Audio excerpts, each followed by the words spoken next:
Hi, my name is Veronica, and my husband Dennis's family is absolutely the worst. Dennis has a younger brother and an older sister, and almost all of them are terrible people. Dennis is the only one that is married, although I never could understand why his youngest brother Sam wasn't. Unlike his older siblings, Sam is actually a really great person. When I first met Dennis, he was a kind and patient person. One of the things that attracted me to him was how he treated the people around him with such care and compassion. It wasn't until after we were married that he began to change. It was little things, really. When we would go to restaurants, he would be polite and courteous to the waiters when we first got married. But afterwards, he was so rude to them. He would bark orders at them and treat them like slaves. To be honest, if it weren't for our children, I probably would have left him years ago. Sadly, I've let my fears of not being able to afford to live on my own cause me to stay with him. And his siblings are no better. Every time we get together for family functions, they take turns making fun of me and Sam. Oh, Sam, no wonder you can't find a girlfriend. If you would stop volunteering for the animal shelter, then maybe you would stop smelling like cat pee. No woman wants a man that smells worse than a litter box. Oh, Karen, you always make me laugh. Just like comparing my life to Sam's always makes me smile. Little brother. And if they weren't making fun of Sam, then I would be their target. Their mother, Helen, tried her best to get them to stop, but she was such a quiet woman and they never listened to her. They all took after their father, who had been a very successful investor. When he had passed, he left his massive fortune to their mother. From time to time, the children would ask their mother for money, but she insisted that she wouldn't give out a single dollar until they proved that they deserved it. Come on, Mom. Dad left you more money than you could ever count. Why not let us have some fun with it? Because you haven't earned it. Honestly, the more you ask, the more I know that I'm doing the right thing. It was all a game to them. However, that all changed when she became very ill. Sam and I volunteered to care for her while the other two siblings just kept asking if she was dead yet. As someone who lost her parents when I was very young, I found their behavior appalling, but they didn't care what I thought. And so I just helped to make sure that their mother was comfortable and that all of her needs were met. Sam did his best as well, and when I couldn't be there to help out, he stepped up and made sure that his mother was cared for. One night when Sam and I were watching her, she passed away in her sleep. The two of us comforted each other as we cried, and in the morning we told the other two children, who instantly started cheering with excitement. I can't believe it. She's finally gone. We're rich. I'm going to buy a massive mansion and a dozen cars. Neither Sam or I could understand it. Their mother had just passed away, and they couldn't even pretend that they were sad. It was absolutely infuriating. A few days later, we held the funeral, and there were many people that attended as she was rather well known in town. Not even 5 minutes after she was laid to rest, though, Dennis and Karen marched over to her lawyer's office to get a reading of the will. Okay, she's gone and buried. Now will you please give us our inheritance? I'm sorry to say, but it was one of your mother's wishes that her will be read 50 days after she passed, and not 1 day sooner. You can't be serious. Why on earth would we have to wait? Oh, what does it matter? Another 50 days isn't so bad, plus it gives me time to make some arrangements of my own. Ha ha ha.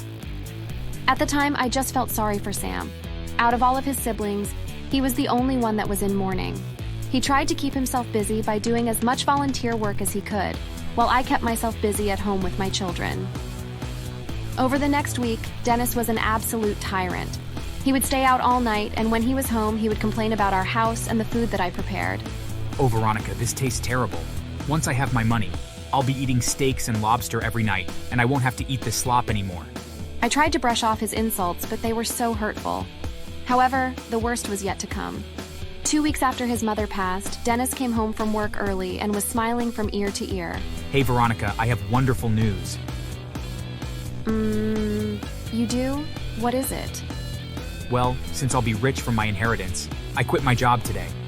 No sense in working for that company when I'll soon have enough money to buy one of my own soon. Oh, and I also stopped by my lawyer and got these for you. Dennis passed me a stack of papers, and when I looked at them, I saw that they were divorce papers. Divorce? But why? What about the kids? They won't be my problem anymore. Like I said, I'll be rich soon, and I have interest in sharing even a penny of it with you. So I filed for divorce. Don't worry, you can keep the house. I won't be needing it anymore. I couldn't believe it. The man had lost his mind. He didn't even have a check in his hands yet, but he was already spending his mother's money. Not only that, but he had the audacity to keep whatever it was all to himself and give nothing to his own children. I could understand why he wouldn't give me anything, but for him to forsake his own children was beyond disgusting. Unfortunately, though, a week after that, our divorce was finalized. As he said, I was given the house and all the money that we had in our savings account. Thankfully, it was enough that so long as I was careful, that I could use it to pay for all of the bills for at least 6 months. But I would need to figure something out before then, or else my children and I would be out on the street. Annoyed, I did my best to try to keep my children's spirits up, and on the day, when my mother-in-law's will was to be read, I went down to the lawyer's office with Sam. I knew that it was a long shot for her to have left me something specifically, but I didn't know what else to do. I was only really hoping that she would leave me a memento of hers, so that I could always fondly remember her, but boy was I in for a shock. I'm glad that all of you could come. And now I can reveal the real reason for the 50-day waiting period. You see, your mother wanted to have a foundation made in her name. She wanted her vast fortune to be put to good use and help those that need it the most. As such, she placed most of her assets in a trust and has chosen 2 people to oversee it. It took many weeks to make sure all the legal paperwork was signed and written up just right, but it's complete now. Sam and Veronica.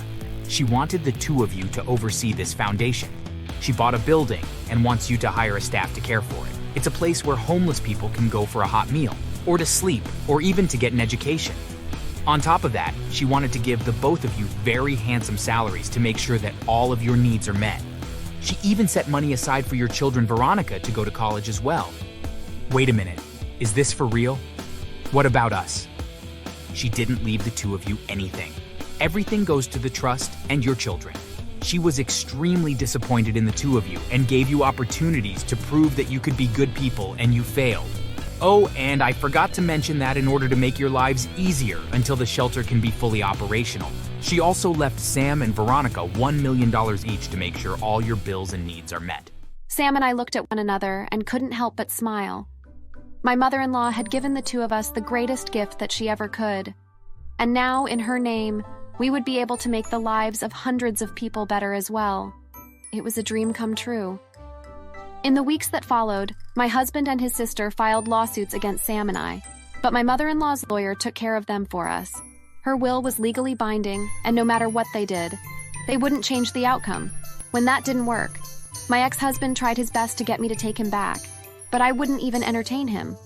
After all, he had kicked me to the curb, and now that I knew that my children had a better future without him in it, I was quite comfortable being on my own. Although that didn't last long. Working together every day with Sam allowed me to see just how amazing of a person that he was. Not only did he want to work at the homeless shelter, but he used a large portion of his inheritance to open an animal shelter nearby. I was so inspired that I helped contribute some of my own inheritance to it as well. And now, a year later, I am happy to say that Sam and I have grown so close, in fact, that we are engaged to be married. And while it was an unusual adjustment for my children, they love Sam and think of him as their true father. As for my ex and his siblings, well, I'm not so sure what became of them. I did hear rumors that they are living together in Karen's apartment, though, and living off of the government since none of them want to work. I want to have sympathy for them, but I'm far too busy. Thanks for watching. Please like the video for the algorithm.